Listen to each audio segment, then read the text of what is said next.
Eva Kampmann Olsen er en erfaren og meget populær hundetræner.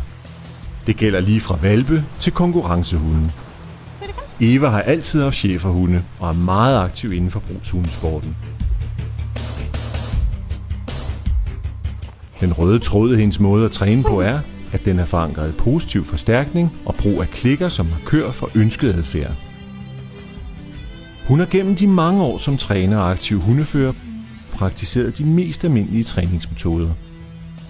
Og hendes erfaring viser, at brug af positiv forstærkning og brug af klikker resulterer i en meget effektiv indlæring.